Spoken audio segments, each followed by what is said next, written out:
Meus irmãos, eu vou, com a devida aquiescência dos irmãos, a gente vai dar um tempo no livro de Atos. Nós paramos no capítulo 16.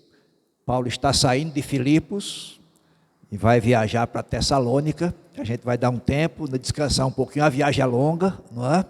E é de navio, então a gente vai dar um tempo. E esse mês de maio nós vamos ter algumas mensagens alusivas à família nossa e à família de Deus, até o domingo 31, né, que é a nossa conferência para a família. Então, esses domingos de hoje até o dia 24, né, o domingo 24, a gente vai trazer algumas mensagens sobre família ou exortação para as nossas famílias. E no sábado e domingo 30 e 31 teremos a nossa conferência para a família. Nós acabamos de cantar um hino Corpo e Família. E nós dissemos que somos corpo, ajustados, não é? Uma família sem qualquer falsidade. Eu já tive dificuldade de cantar esse cântico, por conta disso. Mas depois eu comecei a analisar. Isso só acontece, um corpo ajustado, uma família que não tem falsidade, se tiver o coração regenerado por Jesus. E nós cremos que a igreja passa por isso.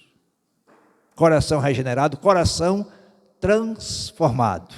E aí, nós podemos viver nessa harmonia que vem de Jesus. E é por isso que nós cantamos, antes desse, só em Jesus. Só Ele, para fazer isso em nossas vidas. A não ser, não o faríamos. Mas em Jesus, nós somos capazes de fazer isso para a glória do nosso Senhor soberano Deus. Quero hoje gastar um pouco do tempo, ou usar um pouco do tempo, olhando para o seguinte tema: o propósito de Deus para a família. Abra sua Bíblia de início no livro do Gênesis, capítulo 1, versos 26 a 28. Gênesis, capítulo 1, versos 26 a 28. A minha tradução, Nova Almeida Atualizada, diz assim: E Deus disse: façamos o ser humano à nossa imagem, conforme a nossa semelhança. Tenha ele domínio sobre os peixes do mar, sobre as aves dos céus, sobre os animais domésticos, sobre toda a terra e sobre todos os animais que rastejam pela terra. Assim, Deus criou o ser humano à sua imagem, a imagem de Deus o criou, homem e mulher os criou. E Deus os abençoou e lhes disse: sejam fecundos, multipliquem-se, encham a terra e sujeitem-na. Tenham domínio sobre os peixes do mar, sobre as aves dos céus e sobre todo animal que rasteja pela terra.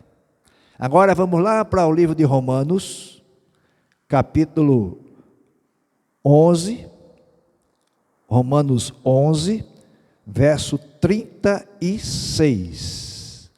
Romanos 11, versículo 36. Diz assim a Escritura: porque dele, e por meio dele, e para ele, são todas as coisas, a ele seja a glória para sempre. Amém. E ainda Romanos capítulo 8, versos 28 e 29. Romanos 8, 28 e 29. Que diz o seguinte: sabemos que todas as coisas cooperam para o bem daqueles que amam a Deus, daqueles que são chamados segundo o seu propósito.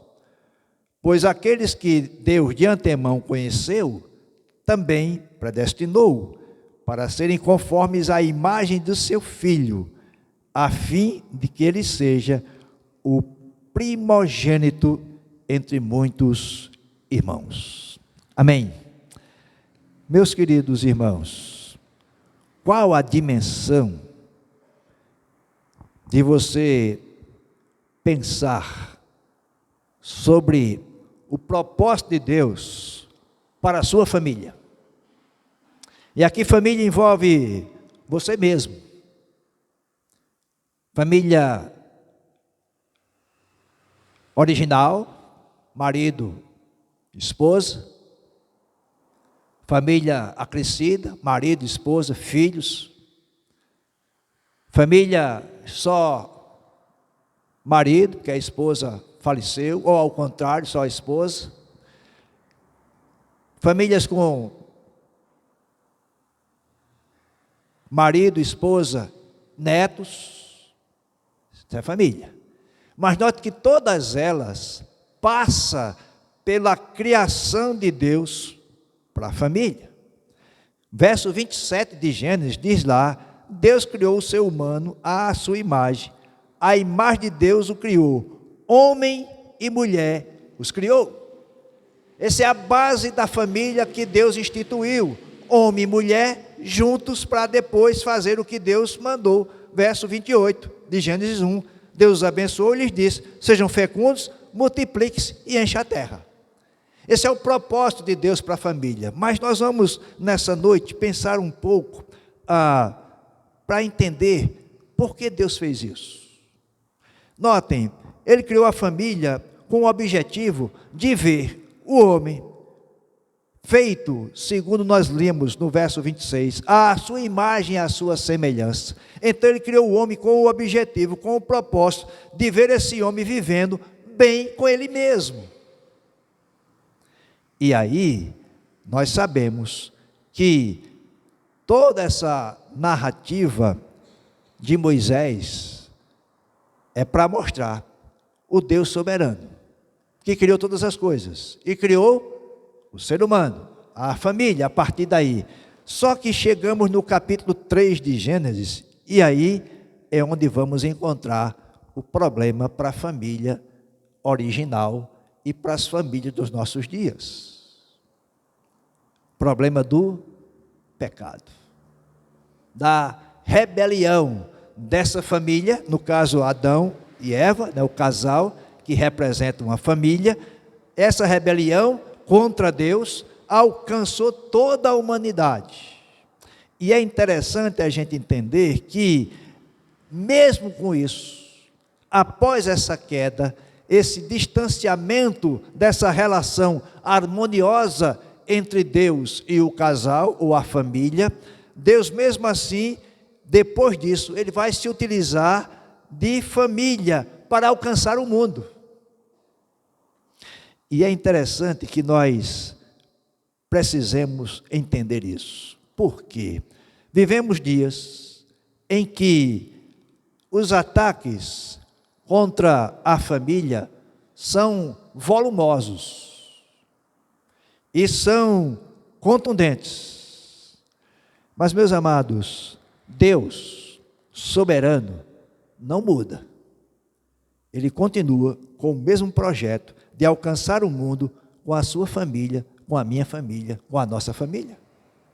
E é por isso que a gente precisa pensar sobre a família. Diante disso, nós precisamos viver de acordo com o propósito de Deus para a família.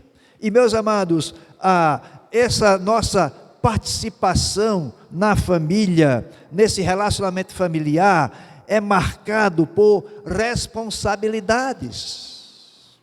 Atentem para algumas perguntas e vamos tentar respondê-las na nossa exposição e ao final trazer algumas aplicações para nós, tentando responder essas perguntas. Primeiro, qual o propósito de Deus para a família?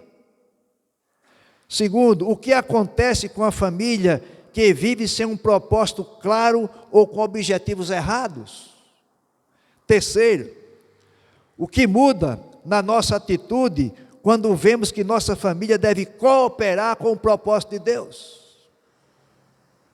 E por fim, como a família coopera com o propósito de Deus?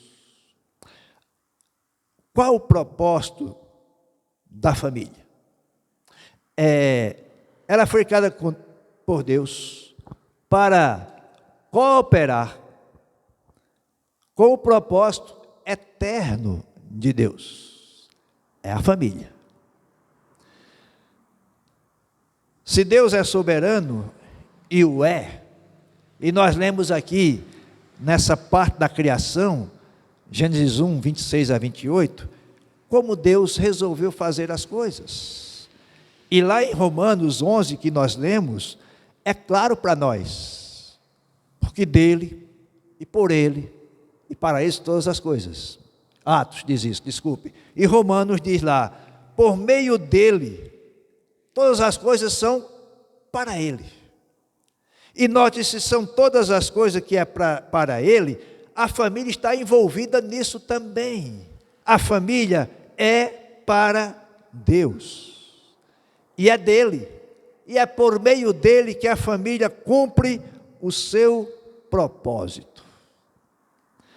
Talvez, em meio às situações e circunstâncias dos nossos dias, é provável que você já tenha presenciado, ouvido isso. Para que existe a família? E muitos casam-se e não têm na sua consciência essa pergunta: para que existe a família? Então, trabalham, se esforçam, se esmeram, adquirem bens, têm filhos, mas não sabem por quê. Parece que é algo mecânico que vai acontecendo. E aí a gente olha para o texto, por que Deus instituiu o casamento? E daí a família. Por que Deus deu uma esposa para Adão? A criação do homem fazia parte do plano eterno de Deus. Estava no coração de Deus. E nós vimos que Deus fez isso com um propósito. A partir desse ser humano criado e junto com ele a sua esposa, com um propósito, para divulgar por onde vai a potencialidade e a toda poderosa ação de Deus neste mundo. E é interessante que nós lemos lá em Romanos 8, 29, aquele que ele conheceu, predestinou. Mas com um propósito a predestinação aqui em Romanos 8, 29, para que nós fôssemos conformes à imagem de seu Filho, a fim de que ele seja o primogênito entre muitos irmãos. Ou seja, Deus tem por propósito a união do homem com a sua mulher, marido e esposa, com o propósito de encher a terra. E diz aqui no texto, não é? Verso 28 de Gênesis 1, Deus os abençoou e lhes disse: sejam fecundos, multipliquem-se, encham a terra. Esse é o propósito de Deus para a família. Mas aí, amados, nós tivemos um problema que nós dissemos agora há pouco, lá em Gênesis 3. O pecado foi uma intromissão nesse propósito e projeto de Deus. Ou seja, a imagem de Deus no homem, o homem foi criado à imagem e semelhança de Deus. Essa imagem foi ofuscada, foi como que estragada, por conta do pecado. E aí, Deus continua com o mesmo propósito.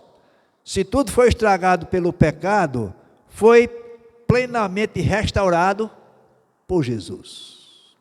É por isso que só em Jesus nós conseguimos ter uma família que honre o propósito de Deus para ela.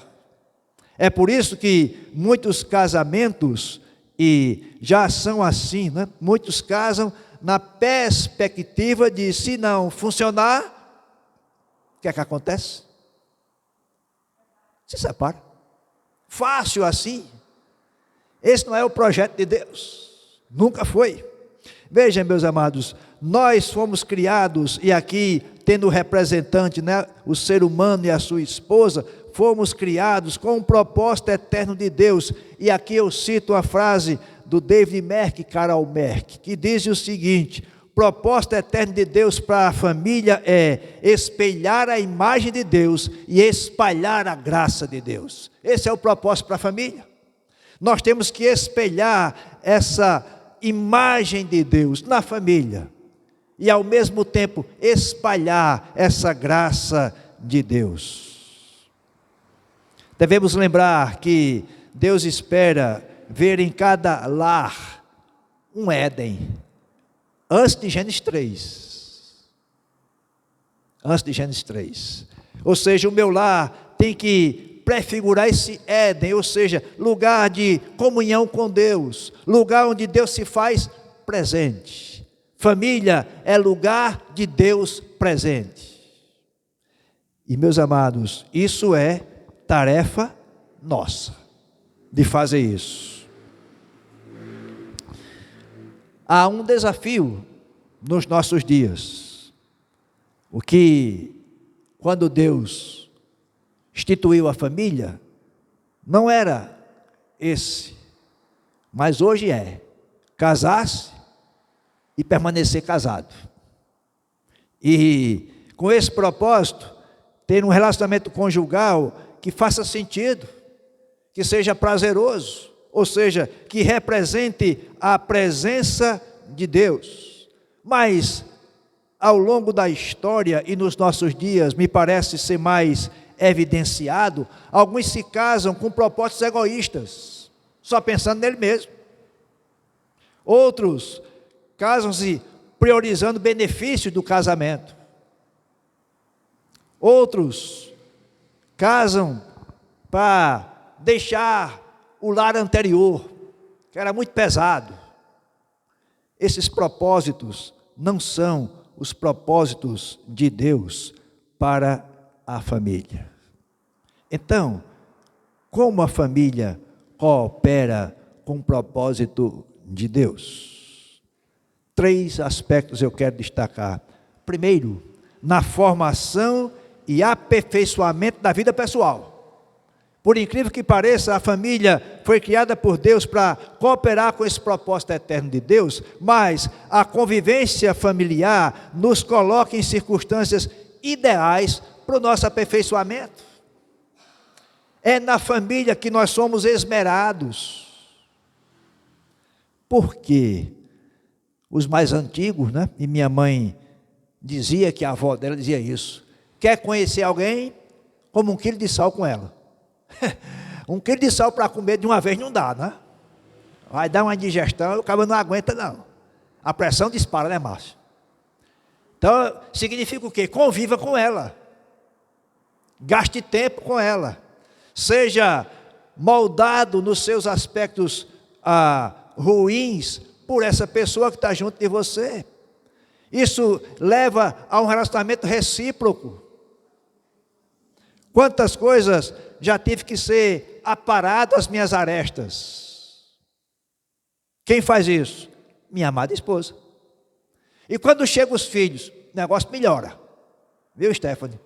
Melhora bastante. Porque você vai ter mais um para lhe moldar. E você precisa moldar esse filho também, segundo os preceitos de Deus. Ou seja, meus amados, na família, nosso caráter é formado, nela aprendemos a praticar o amor, a humildade, a paciência, a bondade e a mansidão. É na família que a gente aprende isso. E aqui nós podemos estender na nossa família natural e na família memorial.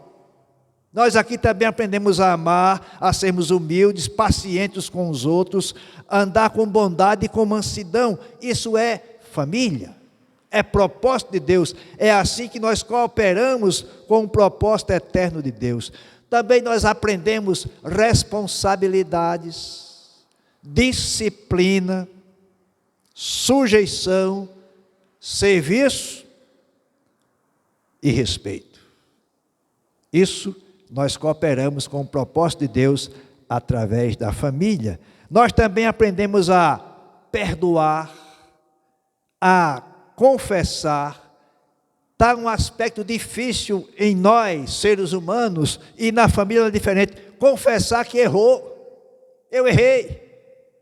É difícil demais. Por isso que só em Jesus.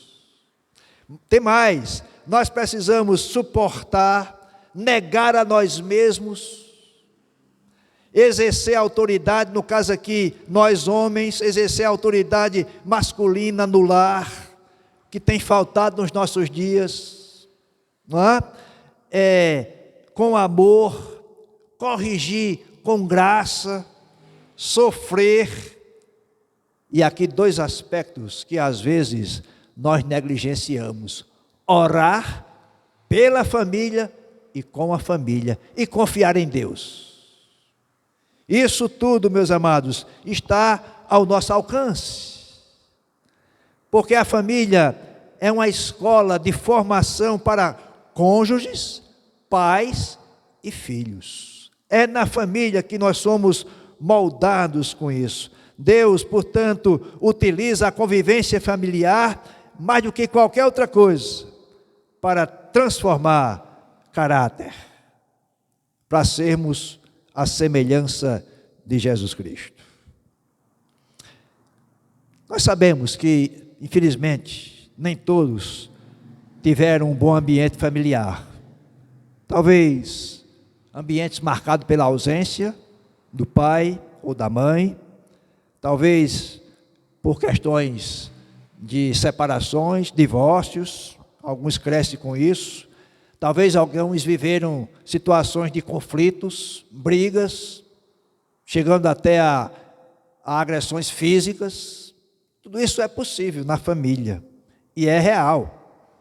Mas essas pessoas, ao terem Jesus, ao receberem Jesus e a entrarem no reino de Deus, elas agora são transformadas à semelhança de Cristo. E isso não é a ação minha, nem sua, é a ação do Espírito Santo em nossas vidas, que vai moldando-nos para assim entender.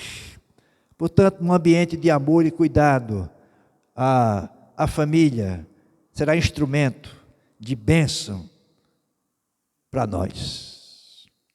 Segundo aspecto, que nós cooperamos com o propósito eterno de Deus. Primeiro, na formação e aperfeiçoamento da nossa vida pessoal. Segundo, na criação de filhos para Deus.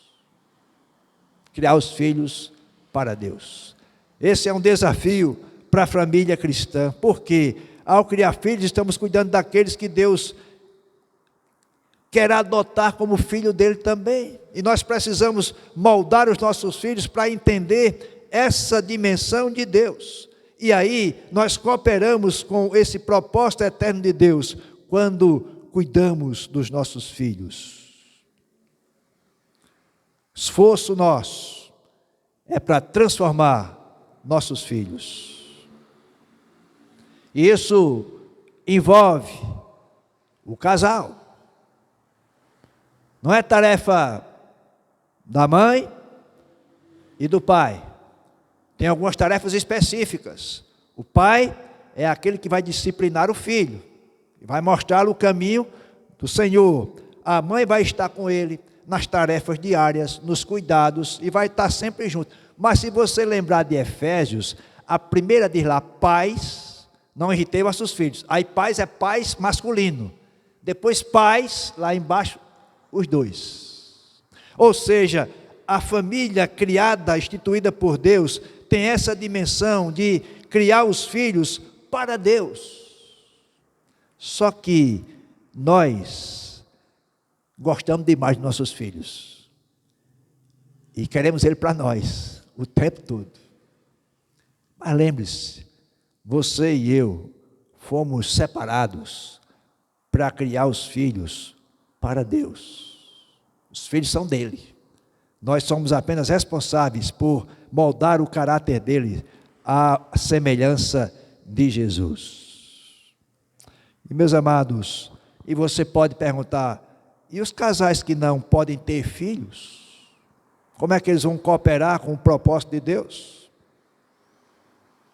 Dedicando sua vida, seus bens, sua casa, liberdade que eles têm para o serviço ao Senhor.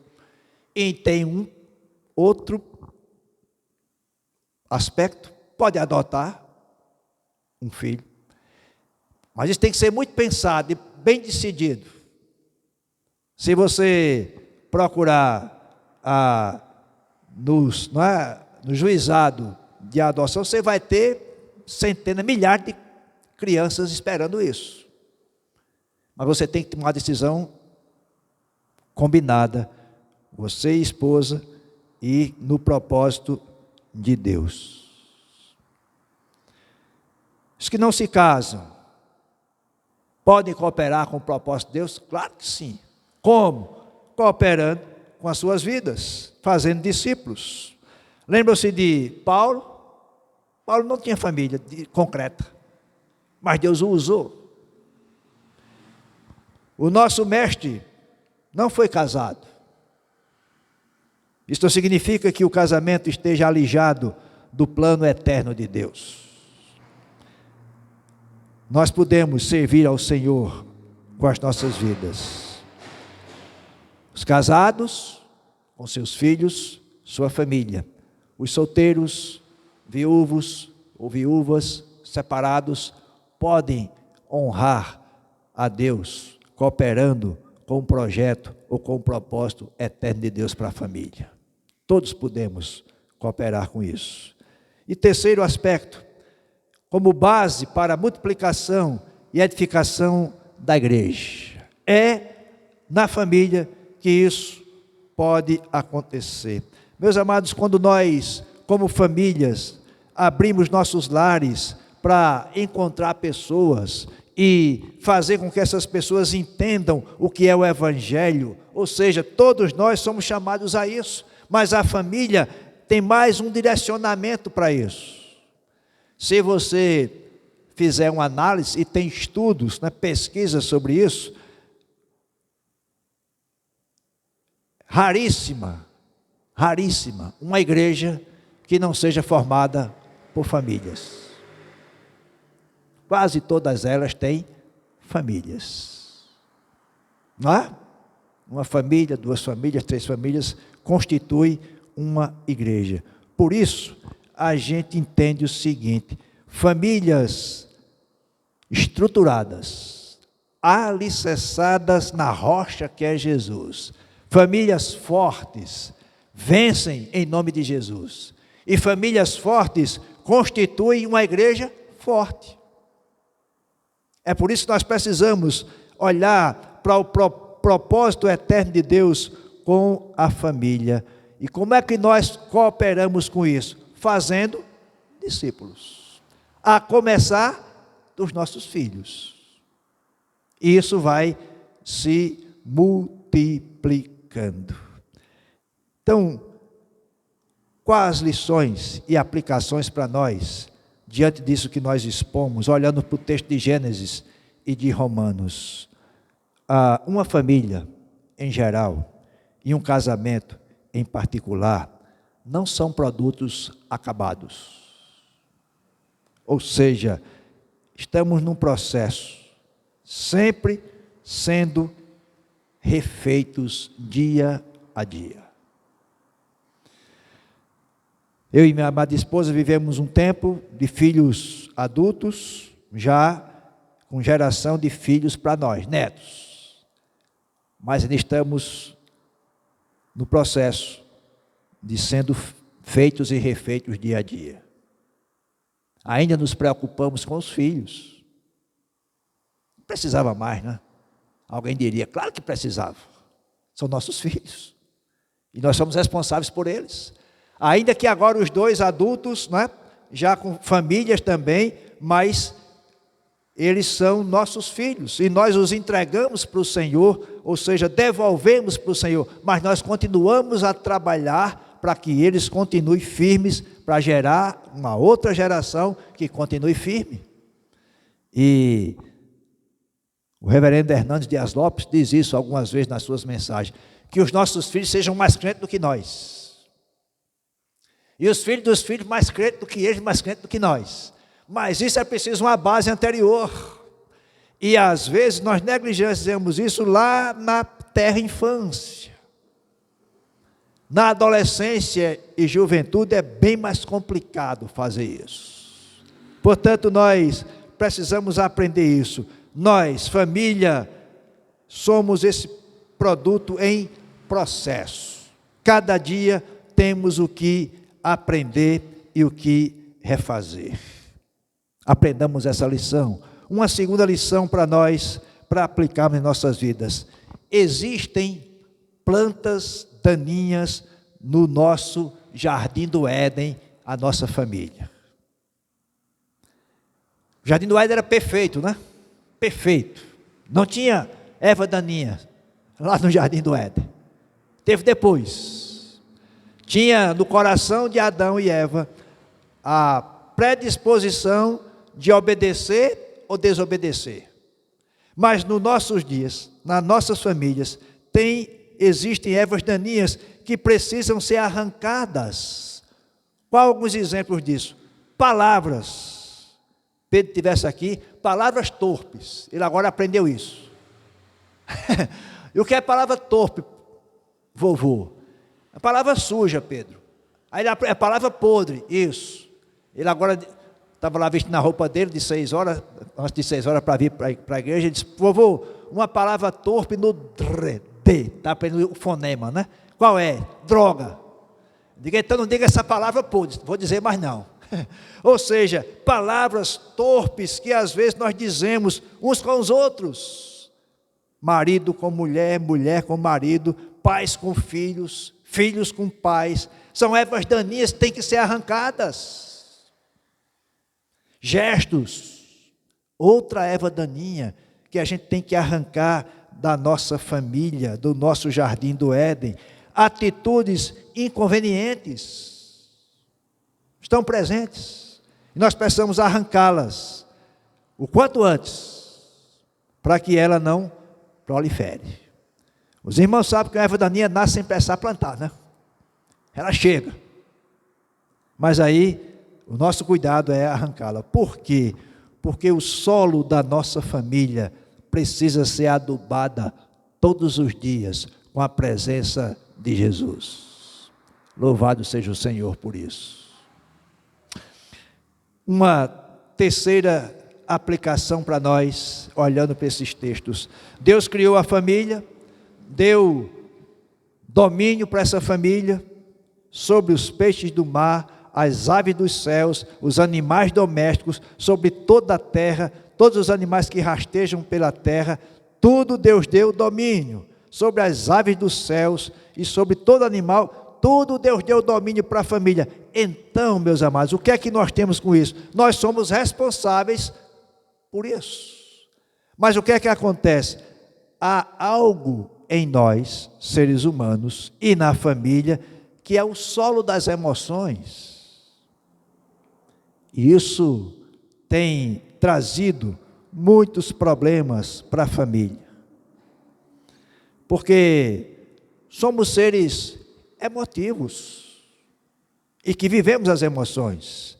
Mas qual é o que nós precisamos fazer para aplicar em nossas vidas? Lembrar que Deus nos deu autoridade sobre essas coisas e também sobre as emoções. Ou seja, nós precisamos adubar a nossa família com ternura, com respeito, com delicadeza, no trato, na valorização do outro.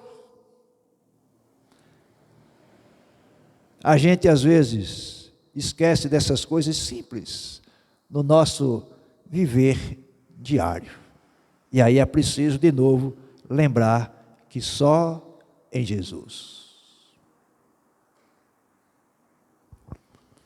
Nossa família, nosso casamento precisa de cuidados e é preciso investir nisso diariamente. É a família e na família que nós precisamos investir, porque isso é propósito de Deus para espelhar a sua imagem e espalhar a sua graça. É com a família que Deus faz isso. Meus amados, quero concluir dizendo o seguinte: a sua família, a minha família, as nossas famílias são instrumentos de Deus para a transformação desta sociedade onde nós estamos. O que é que precisamos fazer? Nos colocar à disposição de Deus para esse projeto e propósito. Que Ele nos abençoe a agir assim. Amém? Baixe sua cabeça, eu quero orar nesse instante.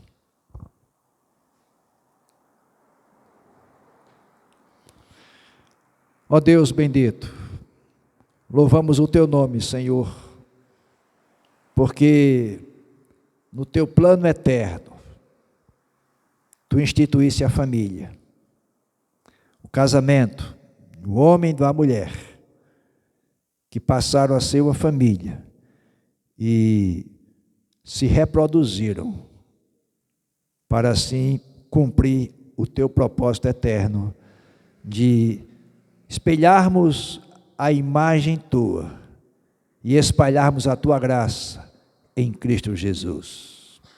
Usa-nos, ó Pai, como famílias para isso. Que tenhamos aprendido nessa noite a valorizar o casamento e a família e fazermos isso para a Tua honra e para a Tua glória. Em nome de Jesus que nós oramos. Amém.